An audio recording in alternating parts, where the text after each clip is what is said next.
traducteur, cher public. Ce soir, avec l'aide de mon nègre Vincent, si efficace ici présent, je vais plaider contre le sujet suivant. Nous naissons tous fous, quelques-uns le demeurent. Alors, contre cette phrase, pas si évident. Tempête de cerveau, c'est bon, je sais. Alors, la tradition veut que nous définissions les termes du sujet pour commencer. Alors, soyons fous, allons-y. Nous, eh ben nous, c'est vous, c'est moi, c'est nous, facile. Naissons, première personne du pluriel du présent indicatif du verbe naître, bravo. Naître qui signifie, c'était mon premier trou. Naître qui signifie arriver à la vie, hein, voilà. Merci maman, évidemment. Ensuite tous va avec le nous, donc ça fait nous tous, hein, nous tous, vous avez compris encore une fois, c'est pas très compliqué, fou, mot un peu plus intéressant ici. Alors on aurait pu prendre une première définition, la première définition qui sort de fou, qui est personne avec des troubles mentaux. Mais alors là, je suis désolé, la plaidoirie s'arrêterait immédiatement parce qu'on sait tous que c'est pas ça, hein. Nous n'avons pas tous des troubles mentaux. Si c'était le cas, je pense qu'on le saurait et on s'en rendrait compte, ce serait peut-être un peu bizarre. Imaginons si on avait tous le syndrome Gilles de la Tourette, vous savez, c'est cette maladie où les gens sont pris de tics physiques complètement incontrôlables, mais aussi verbaux, hein, qui se traduisent par des sons qui sortent de façon complètement incontrôlée, comme « plus du cul », ou des insultes complètement sorties de leur contexte. Poule. Voilà. Si nous avions tout ça, je ne suis pas sûr que cette plaidoirie serait aussi bon esprit. Hein. Mais bon, comme il faut qu'on parle 7 minutes, je vais prendre quand même une autre définition du mot fou, hein, pour avoir quelque chose à raconter. Autre définition, contraire à la raison, dont les comportements sortent de la norme de par leur aspect extrême. Voilà. Donc c'est cette définition que nous allons utiliser pour notre analyse. Donc il nous reste la deuxième partie de la phrase, quelques-uns le demeurent. Assez simple à comprendre, ça veut dire que si on est tous fous, eh ben, il y a une partie des gens qui vont le rester, donc pas de chance pour eux, c'est dommage. Mais revenons à nos moutons, plaider le contre ici, c'est plaider quoi? Alors, on s'est posé la question, on s'est dit, quelles sont les possibilités de voir contre ce sujet? Donc attention, tenez-vous bien, soit nous ne naissons pas tous fous, mais nous pouvons le demeurer, ou soit nous naissons tous fous, mais nous ne le demeurons pas, soit personne n'est fou, mais nous ne le demeurons pas tous à la fois. Enfin bref, hein, c'est un peu compliqué, j'ai peur que vous ne me suiviez pas. Donc nous allons nous concentrer sur l'interprétation qui me paraît la moins folle, et qui est la suivante. Nous allons plaider que nous ne naissons pas fous, mais qu'on peut le devenir. D'où mon plan, très traditionnel, en 3 parties, que je vais vous écrire pour que vous puissiez suivre. Hein. Première partie, nous ne naissons pas fous. Donc nous ne naissons pas fous. Deuxième partie, nous pouvons le devenir. Nous pouvons le devenir, quelle écriture magnifique. Le renvoyons bien sûr à fou. Hein. Et troisième partie que j'ai décidé d'intituler sobrement la troisième partie. Ça va permettre de conserver un peu de suspense, parce que sinon, si je dévoile tout maintenant, c'est un peu triste. Donc, évidemment, pour ne pas perturber votre logique, je vais commencer par la première partie. Première partie donc, nous ne naissons pas tous fous. Alors c'est évident, on va quand même faire une petite mise en situation pour que vous compreniez bien. Hein. Voilà, un bébé qui vient de naître, encore à peine né, encore fripé, petite fessée, il se met à pleurer, voilà. Et là... Alors là, comme il est déjà fou, le mec, forcément, il pète déjà un câble, quoi. Donc, oh maman, mais pourquoi je suis dégueulasse? C'est quoi ce truc? Pourquoi il faut une passer à l'autre? Mais ça va pas, laissez-moi rentrer, j'aime bien nourrir, manger. Plus de cul. Non, c'est pas du tout ça. Alors oui, on va me dire, un bébé pleure. Oui, un bébé fait n'importe quoi. Oui, il te balance sa compotée de carottes blédina à la tête, juste, voilà, on sait pas pourquoi. Hein. Mais finalement, tous les bébés font pareil, c'est dans leur nature, c'est dans la norme, c'est pas du tout un comportement extrême, ça n'est pas de la folie. Donc, prenons maintenant une histoire que nous connaissons tous, qui en tout cas a servi d'inspiration récemment à un certain nombre de personnes à La Réunion. Il s'agit bien sûr du Seigneur des Anneaux. Du Seigneur des Anneaux. Dans le Seigneur des Anneaux, il y a un personnage qu'on visualise bien, qui est le personnage de Gollum. Et donc Gollum, voilà, cette petite créature décharnée avec des gros yeux globuleux, qui guide Frodon jusqu'au Mordor. Il est un peu, enfin, il est vraiment bizarre. Mais Gollum, avant d'être un psychopathe dégénéré, obnubilé par l'anneau, bah, c'était un gentil petit hobbit. Quelqu'un de tout à fait sain d'esprit, qui aimait la pêche et la bonne bouffe, comme tous les petits hobbits. Jusqu'au jour où bah, il a découvert l'anneau, et puis bah, il est devenu fou, quoi. Après, ça donne quelque chose comme ça. Il est anneau. Mon trésor. Presseur. Non, Gollum, on peut lui diagnostiquer un truc.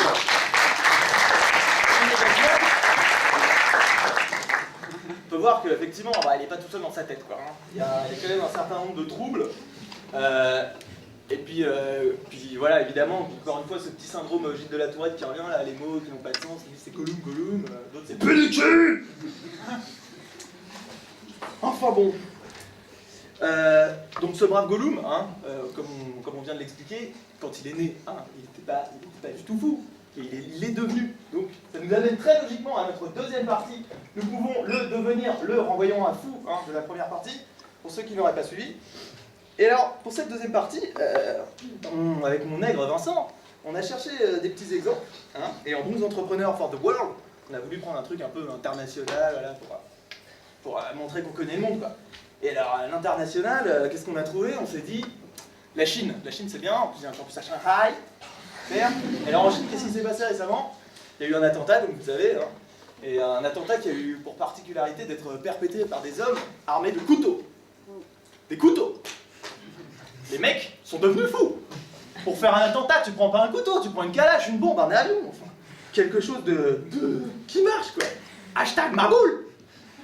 Autre exemple encore, une autre source d'inspiration récente, enfin, moins récente de M. Lyon, bah, je pourrais d'ailleurs vous le mimer, comme ça vous allez deviner.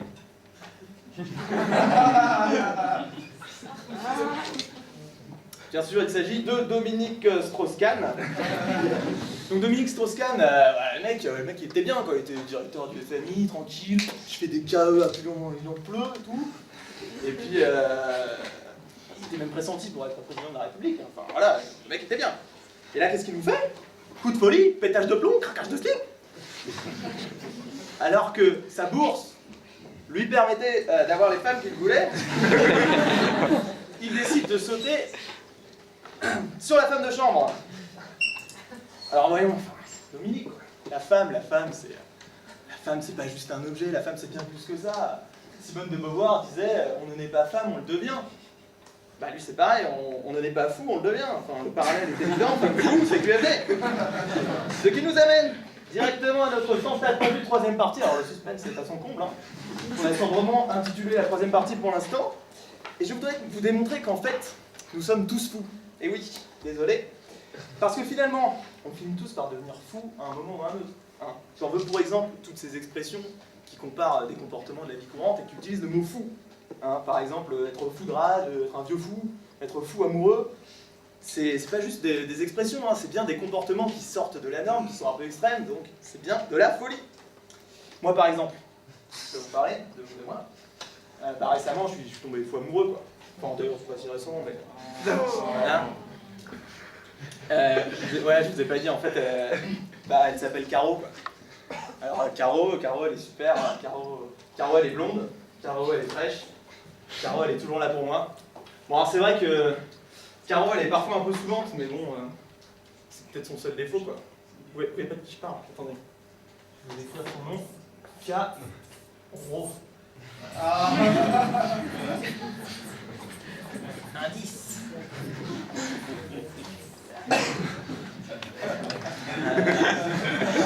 Sacré Caro, hein. Enfin bon, au moins depuis que je la connais, la pression, je la subis plus, je la bois. Donc il est naturel parfois de dépasser les limites, de s'autoriser un peu des petits coups de folie, quoi. Alors pour un bon endroit pour les coups de folie, à Lyon, on a ça, c'est les SAT. Enfin, qu'est-ce que c'est les SAT? Peut-être qu'il y en a qui ne savent pas, c'est les soirées à tickets. Mais les SAT, on aurait quand même pu appeler ça les soirées à tarés, hein, parce que quand on voit ce qui se passe, concentration de barge maximum, quoi. Donc allez-y, hein, osez y aller et revenir sans me dire que tout le monde ne peut pas devenir fou. Je vous invite à la prochaine SAT, le 1er avril. Ça va être super. Parce que par exemple, qu'est-ce qu'on voit en SAT? Alors, véridique, hein. L'autre fois, j'y étais. Il y a des mecs qui sont comme ça. On pousse les murs. Ils essayent d'agrandir la salle. Pour vous dire jusqu'où ça va. Mais alors ça, bon, on fait encore des comportements un peu isolés. Le truc que tout le monde fait ici. Mais alors tout le monde, hein, n'essaye pas de me berner. C'est les danses nuptiales. Les petites danses nuptiales pour conquérir une partenaire, quoi. Et alors ça c'est des trucs, encore une fois, on en revient au tic, un espèce de mouvement désarticulé, façon limace sur une chaise électrique. L'expression physique de la folie, quoi. La preuve que les mecs n'ont pas la lumière dans toutes les pièces, les plombs pétés quelque part. Par exemple, mon nègre Vincent, quand il s'y met, ça donne quelque chose comme ça. Aucun sens, quoi. Et ne faites pas semblant, voilà, on pouffe, machin, c'est tout ce que vous le faites. Ici, vous, Mme Rioux, on vous a vu récemment à l'ouvrage. Donc pour conclure, on peut dire qu'on n'en est pas fou, mais en tout cas, soyez sûrs qu'on le devient. Et tous, même si normalement, on ne demeure pas de demeurer.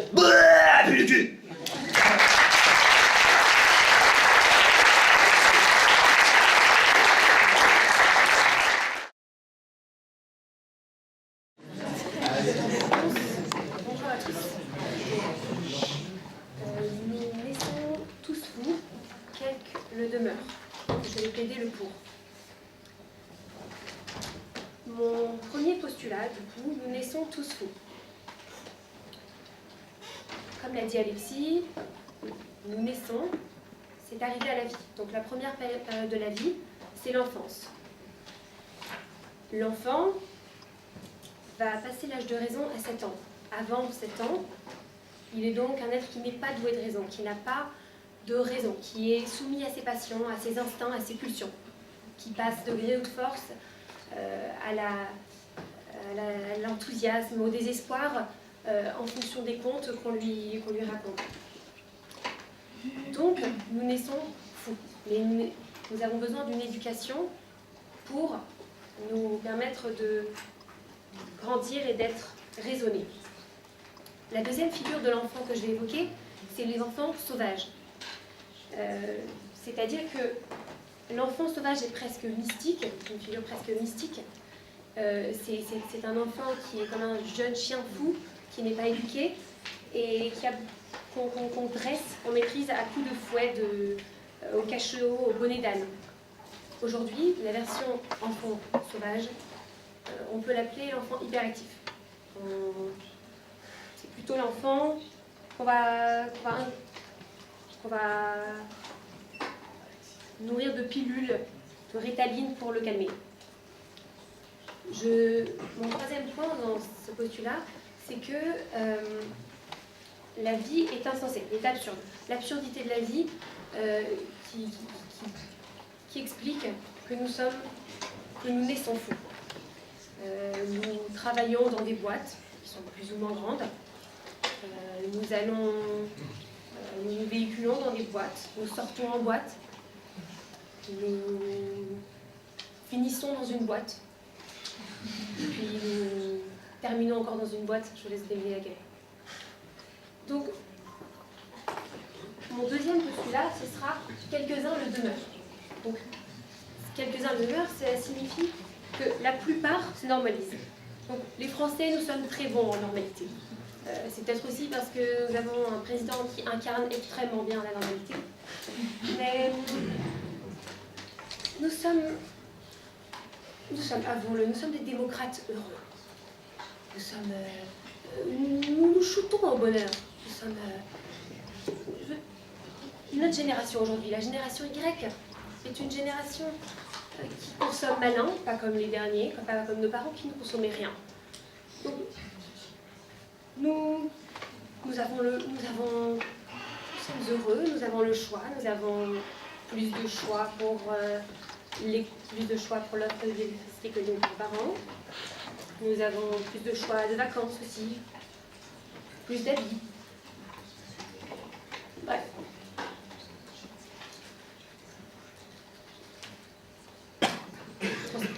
Français comme bonjour. Le bonheur est à portée de main. C'est aussi simple qu'un coup de fil. Le démocrate d'aujourd'hui est aussi quelqu'un qui est libéré par la technologie. Il est libéré sur le bout. Il a accès à tout ce qu'il veut. Tout est possible grâce à Internet. C'est vrai. Nous pouvons même nous envoyer en l'air sur une Ligo. C'est dire. Et puis nous avons aussi, nous pouvons goûter à l'infidélité sur Glidden, un site qui est même pensé par les femmes. Donc, Google nous permet aussi d'être, nous protège grâce à son armée de robots. Google va nous rendre immortels bientôt. Donc, la mauvaise nouvelle, c'est que ça coûte cher à la sécurité sociale. 65 millions de boîtes d'antidépresseurs vendues, c'est beaucoup. Mais la bonne nouvelle, c'est qu'il y a 40 000 personnes, 40 000 jeunes qui meurent de suicide chaque année. Donc ça laisse de la place si on meurt chez nous ou pas. Bref, sortez du troupeau. Roulez en polo ou achetez un Mac. Enfin, je dirais que nous naissons tous fous. Quelqu'un me demeure, mais demeurer fou, c'est presque un acte de sagesse. D'abord par l'art surréaliste, par exemple, qui nous permet de reconstruire ou de remettre en question nos représentations. Vous connaissez tous le tableau « Ceci n'est pas une pipe ». Non, c'est un peu incongru, ça peut nous remettre en question. Demeurer fou, ça permet aussi de déclencher en nous un acte créateur. Pour illustrer ce propos, je vais vous raconter l'histoire de Léon II de Bavière, qui était un roi qui est devenu fou, mais c'est le roi qui a permis justement de faire découvrir Wagner. Parce que c'est un roi le roi de Bavière, qui a construit des châteaux qui étaient sans politesse et qui ont donné naissance, je ne sais pas si vous connaissez le château de Neuschwanstein. C'est des œuvres qu'il a construites dans un état de folie, mais qui était justement un acte créateur. Donc la folie peut libérer aussi. Et c'est le cas par exemple du théâtre, qui permet de libérer. C'est une catharsis, un acte de libérateur qui nous permet de dépasser notre condition humaine. Voltaire, par exemple, connaît plus pour ses récits sur l'intolérance ou pour ses contes philosophiques, est en fait un personnage qui était passionné par le théâtre et qui jouait ses propres personnages seul. C'était sa passion, ça lui procurait beaucoup de plaisir de jouer ses propres pièces devant quelques personnes. Et il arrivait en transe parfois sur certaines pièces parce que ça lui faisait du bien. Donc c'est un acte qui peut libérer. Et enfin, demeurer fou, ça permet en fait de réaliser de grandes choses. Il ne suffit pas d'être fou pour être génial, mais l'inverse est vrai. Il faut toujours un génie a besoin d'un grain de folie pour réaliser de grandes choses.